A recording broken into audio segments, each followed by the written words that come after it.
बिस्मिल्लाहिर्रहमानिर्रहीम अस्सलाम वालेकुम रहमतुल्लाह। इस वक्त हालात बड़े टाइट होते जा रहे हैं और इस्टेब्लिशमेंट की जानिब से जरदारी के ख़िलाफ़ आप समझें कि पूरा एक फंदा तैयार किया जा रहा है जो कि बिल्कुल फांसी के मुतरादिफ है।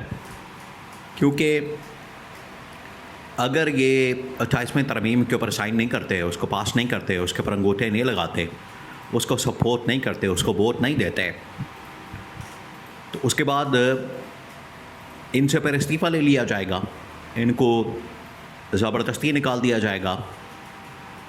और अगर ये फ़र्ज़ करें कि साइन कर देते हैं और वोट और सपोर्ट कर देते हैं 28वें तरमीम को और इसको बाकायदा पास कर लिया जाता है, फिर क्या होगा? फिर भी इनकी सियासी मौत है। तो ये एक ऐसा फंदा है, ये एक ऐसा काम है, ये अब आप इनसे जान नहीं छुड़ा सकते। ये पीपल्स पार्टी के लिए एक बहुत बड़ी थ्रेट है और इनको बता दिया गया कि अब आप जान नहीं छुड़ा सकते, अब आपको आखिरकार ट्रैप किया जाएगा, अब आप इससे निकल नहीं सकते। जिस तरीके से ये लोग आवाम के साथ दो नंबरी करते हैं, आवाम को जिस तरीके से ये लोग ट्रैप करते हैं, आवाम के गर्द ये लोग जिस तरीके से शिकंजा कसते हैं, आवाम बेचारी मरने पर मजबूर हो जाती है, रोती है, चीखें मारती है और वो ख़ुदकुशियाँ करने पर मजबूर हो जाती है। गर्मियों में बिल जमा करवाने के लिए घर का सामान बेचना पड़ता है। ये होता है शिकंजा, उनके गर्द एक फंदा तैयार किया जाता है। बिल्कुल उसी तरीके से अब एक फंदा तैयार किया जा रहा है और इनके ख़िलाफ़ जो फंदा, असल में इनको इक़्तिदार की इतनी भूख होती है, इतनी लालच होती है कि अब ये फंदा तैयार किया जाएगा। अब हुआ क्या? बहुत बड़ी डेवलपमेंट हुई है और बहुत बड़ी ख़बर सामने आई है, बहुत बड़ी ख़बर, जो कि इस्टेब्लिशमेंट ने GHQ के अंदर एक बहुत अहम तरीन मीटिंग कॉल की, बड़ी अहम तरीन, और वहाँ से ये पैगाम इनको भेजा गया, वहाँ पर यह फंदा तैयार किया गया, वहाँ पर यह शिकंजा तैयार किया गया। इस्टेब्लिशमेंट की जानिब से GHQ के अंदर बड़ी अहम तरीन मुलाकात मीटिंग हुई। देखिए, इस्टेब्लिशमेंट जो है वो हर हफ्ते 10 दिन बाद, 2 दिन बाद, 4 दिन बाद मुलाकातें करते हैं। उनका ये रूटीन का मैटर है। डेली बेसिस पे 1 दिन बाद, 2 दिन बाद उन्होंने पूरे मामलात देखने होते हैं। ना सिर्फ उन्होंने पाकिस्तान के अंदर हर चीज़ के ऊपर, डेवलपमेंट के ऊपर, पब्लिक पल्स के ऊपर नज़र रखनी है, बल्कि इंटरनेशनल जो डेवलपमेंट्स होती हैं, अब इंटरनेशनली बहुत सारी डेवलपमेंट्स हो रही हैं। ट्रम्प का चाइना आना, फिर उसके बाद प्यूटन का चाइना आना, 2 बड़े सदर, और शी जिनपिंग बाकायदा जो चाइना का सदर है, वेलकम कर रहा है, इस्तकबाल कर रहा है। आप जरा इमेजिन करें, ऐसे में हमारे सदर के साथ उन लोगों ने क्या किया। हमारे सदर के साथ जब हमारा सदर गया जरदारी, ये भी एक बड़ी ज़िल्लत अमेज़ बात थी। हमारा जब सदर गया वहाँ पर चाइना के अंदर दौरे में, अब आप चेक करें, इमेजिन करें इसके साथ हुआ क्या। एक तो एयरपोर्ट के ऊपर कौंसलर लेवल का आदमी आता है रिसीव करने के लिए, फिर सदर शी जिनपिंग तो दूर की बात है, जो चाइना का सदर है, चाइना का कोई सरकारी आदमी मिला ही नहीं। इनको 2 दुकानें विज़िट कराई, वहाँ पर फीता काटा, 2 दफ्तर विज़िट कराए। ऐसे ही लोकल से, आपको पता है, कोई भी किसी दफ्तर में ले जाओ, प्लाजे में लाखों दफ्तर होते हैं, हज़ारों दफ्तर होते हैं सड़कों के ऊपर, 2 दफ्तर विज़िट कराए और 5वें दिन इनको जहाज़ के अंदर बिठा के तो वापस भेज दिया। ये इनकी औकात है, टोटल औकात।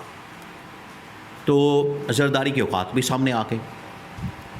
तो इस्टेब्लिशमेंट ने ये फिर पूरा इस सूरत हाल का जायज़ा लिया, उन्होंने इसकी जांच पड़ताल की है और इस सूरत हाल को देखा कि हमारी कोई इज़्ज़त वहाँ पर नहीं है।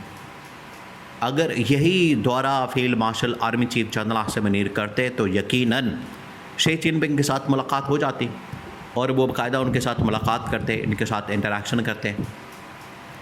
लेकिन आसिफ जरदारी के जाने की वजह से किसी ने वहाँ पर कोई मुलाकात नहीं की। और यही हाल शहबाज शरीफ का। देखिए, दोनों के गर्द असल में फंदा तैयार किया जा रहा है, दोनों को घर भेजने की तैयारी है और ये इनके लिए फांसी का फंदा साबित होगा। वो इस तरह से कि इस वक्त जो सूरत हाल बन चुकी है मुल्क के अंदर भी मुल्क के बाहर भी, पाकिस्तान का इमेज, पाकिस्तान का इस वक्त इंटरनेशनल लेवल के ऊपर स्टैंडिंग और इमेज, पाकिस्तान के अंदर जो तबाही और बर्बादी, इनको पता है। अब जो मुलाकात हुई इस्टेब्लिशमेंट की, ये मुलाकात इस वक्त इस्लामाबाद के अंदर बहुत ख़बरें मौजूद हैं कि ये जो मुलाकात है ये बहुत बड़ी, ऐसे मौके पर इसकी टाइमिंग बड़ी अहम है। जो इस टाइम के ऊपर मुलाकात हुई है इसकी टाइमिंग बड़ी अहम है। जो मुलाकात इस वक्त इस्टेब्लिशमेंट ने GHQ के अंदर की है, उस मुलाकात के अंदर तमाम ऑप्शन को सामने रखते हुए डिस्कशन हुई है। तमाम के तमाम ऑप्शन और डिस्कस किया गया है और उसमें ये कहा गया है कि हमें पब्लिक, असल में जो पब्लिक पल्स, पब्लिक रिपोर्ट सामने आई है उसमें जो इस्टेब्लिशमेंट के ऊपर जिम्मेदारी डाली गई है कि हमें तो सिर्फ अब आखिरी जो उम्मीद है, लास्ट जो होप है इस्टेब्लिशमेंट से है, पाकिस्तान की फ़ौज से है कि पाकिस्तान की फ़ौज अब क्या करती है, पाकिस्तान की फ़ौज अब किस तरह से इस सूरत हाल से निकालती है। क्या वो इसी तरीके से इनके ऊपर ट्रस्ट करती है, इनके ऊपर एतबार करती है, एतमाद करती है और ये जो मर्ज़ी करते फिरें, इनको कोई रोकने वाला नहीं, इनको कोई टोकने वाला नहीं, इनको कोई पकड़ने वाला नहीं, इनको कोई समझाने वाला नहीं। अगर तो ये इसी तरह से करते रहेंगे तो फिर मुल्क आपके सामने बड़ा गर्क हो गया। तो अवाम ने इस्टेब्लिशमेंट को ये कहा है, इस्टेब्लिशमेंट को, फ़ौज को ये कहा कि आप फिर किसी तरह से कोई एक्टिव हों, एक्शन लें, आप फिर इस हवाले से कोई टेक ओवर करें, आप इस हवाले से कोई मामले को सुलझाने की कोशिश करें।